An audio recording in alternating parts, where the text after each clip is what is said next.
അടുത്തതായി വിഷൻ 2021 കേരള എന്നതിനെ അടിസ്ഥാനമാക്കിയുള്ള പ്രസന്റേഷൻ അവതരിപ്പിക്കുന്നതിനായി റമദ അലപ്പിയുടെ ചെയർമാനും മാനേജിംഗ് ഡയറക്ടറും ഇന്ത്യൻ ബിസിനസ് ഫോറത്തിന്റെ ജനറൽ സെക്രട്ടറിയുമായ ശ്രീ റജി ചെറിയാനെ ക്ഷണിക്കുന്നു. 5 മിനിറ്റാണ് എല്ലാ സ്പീക്കേഴ്സിനും നൽകിയിരിക്കുന്നത് എന്നൊരിക്കൽ കൂടി ഓർമ്മപ്പെടുത്തുന്നു. ശ്രീ റജി ചെറിയാൻ.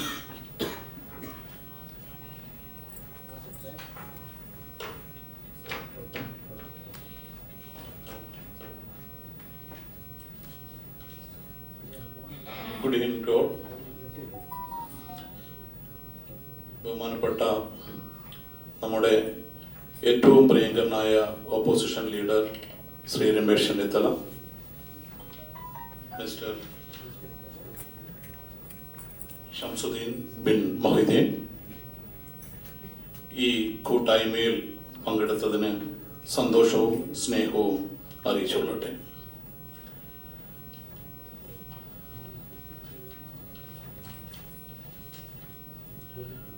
ഇന്ന് ഞാൻ ഇവിടെ പറയുന്ന കാര്യങ്ങൾ എൻ്റെ അനുഭവങ്ങളിൽ നിന്നും ഉള്ളതാണ്.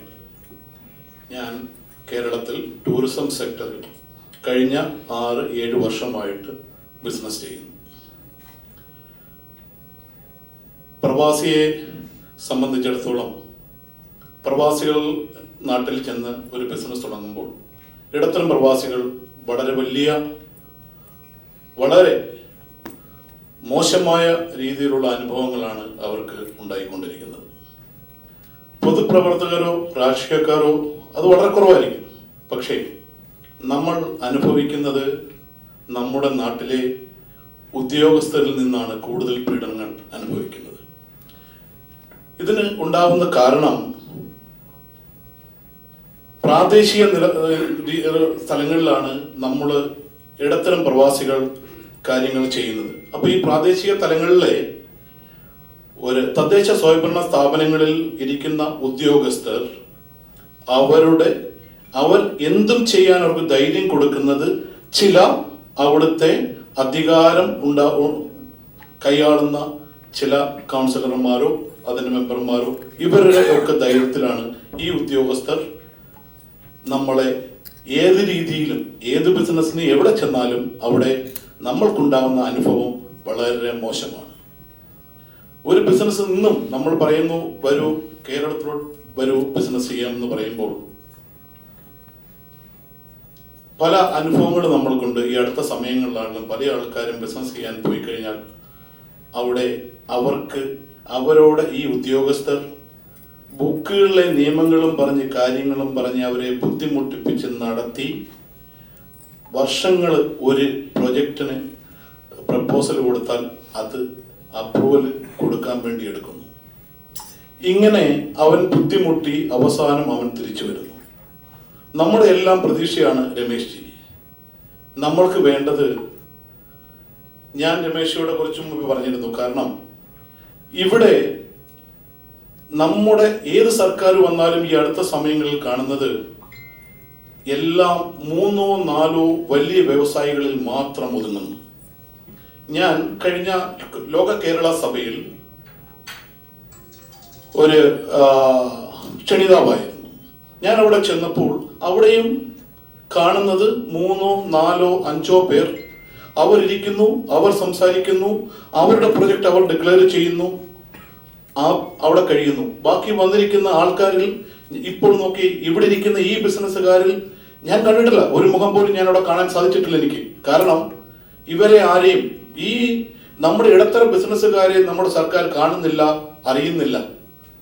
അവർക്ക് എവിടെയും പോയി സംസാരിക്കാനോ ഒരു കാര്യം സാധിക്കാനോ ഉള്ള പ്ലാറ്റ്ഫോം അവർക്ക് കിട്ടുന്നില്ല. അങ്ങനെ ഒരു പ്ലാറ്റ്ഫോം അനുഭവങ്ങളിൽ കൂടെ ആണ് ഇതിന് മുമ്പോട്ട് വന്നതും ചെയ്യണമെന്ന് ആഗ്രഹിച്ചത്. നമ്മുടെ നാട്ടിൽ വികസനം നടക്കണമെങ്കിൽ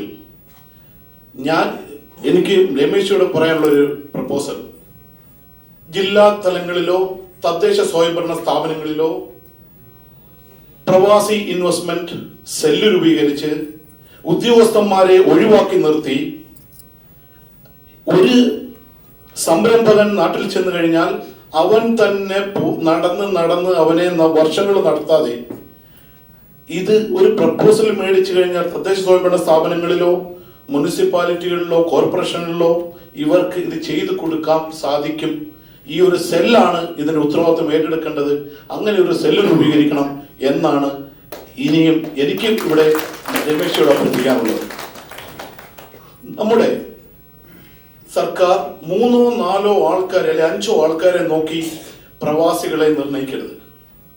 നമ്മളും ബിസിനസ് ചെയ്യുന്നുണ്ട്. ഓർക്കണം, ഒരു ഉദ്ദേശ കണക്കനുസരിച്ച് 50,000-ഓളം ഇടത്തരം പ്രവാസികൾ ഈ UAE-യിലുണ്ട്.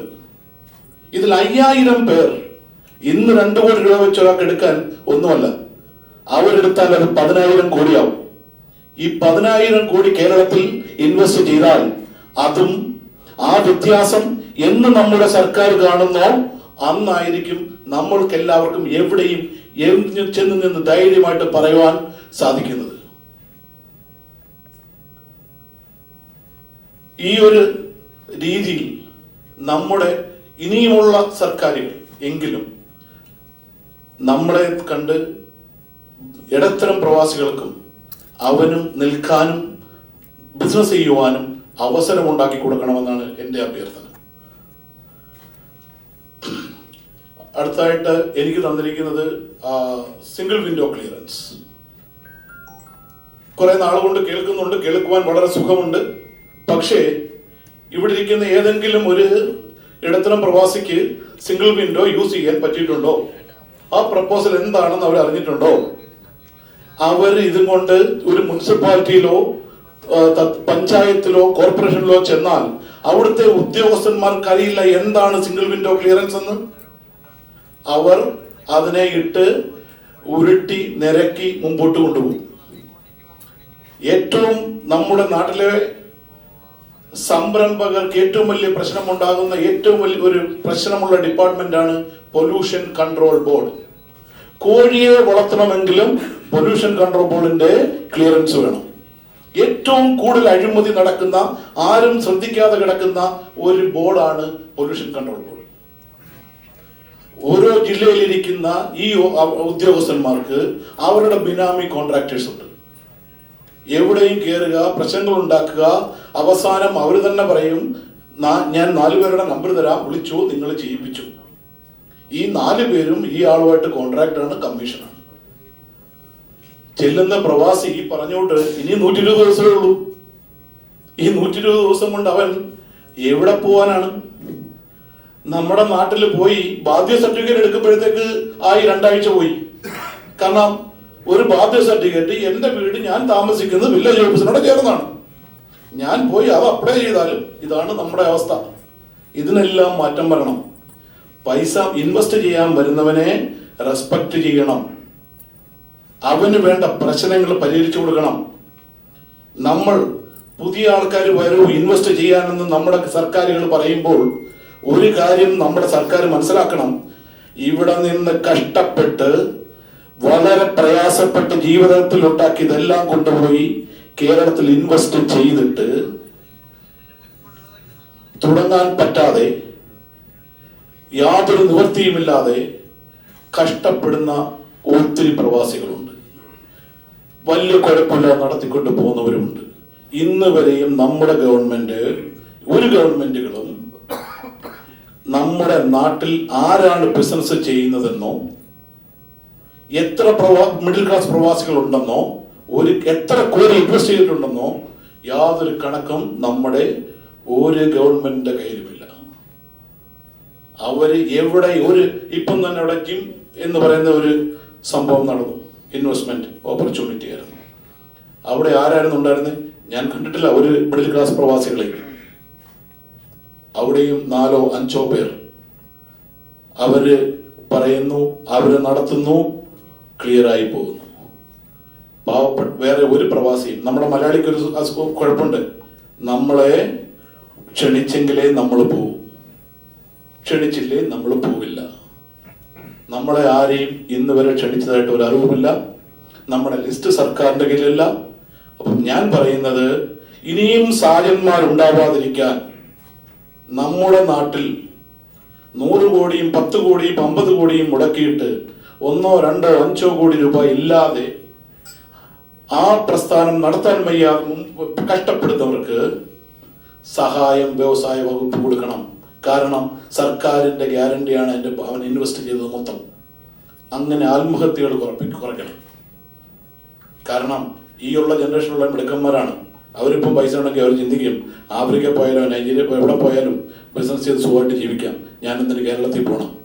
ഈ ചിന്ത മാറ്റണമെങ്കിൽ കേരളത്തിൻ്റെ അംബാസഡർമാരെന്ന് പറയുന്നത് അവിടുത്തെ ഈ പ്രവാസികളാണ്.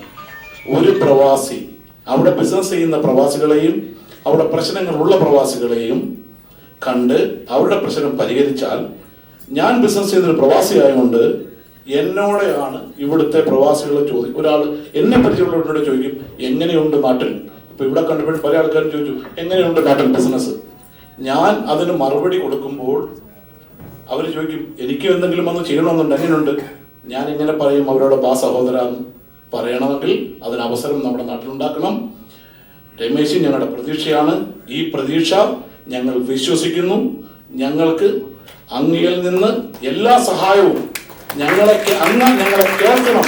ഏത് സമയവും ഈ 50,000 പ്രവാസികൾ ഞങ്ങളെയും കൂടി എല്ലാ കാര്യങ്ങൾക്കും ഞങ്ങളെയും കൂടെ ക്ഷണിക്കണം. ഞങ്ങളും എല്ലാത്തിനും സഹകരിക്കും. ഞങ്ങളുടെ സഹകരണം ഉറപ്പാക്കണം. അത് ഏത് സർക്കാരിലാണേലും അതിന് ഞങ്ങൾക്ക് അങ്ങയുടെ സഹായം വേണം. അത് ചെയ്തു തരണം എന്ന് മാത്രം അഭ്യർത്ഥിച്ചുകൊണ്ട് നിർത്തുന്നു. Good night.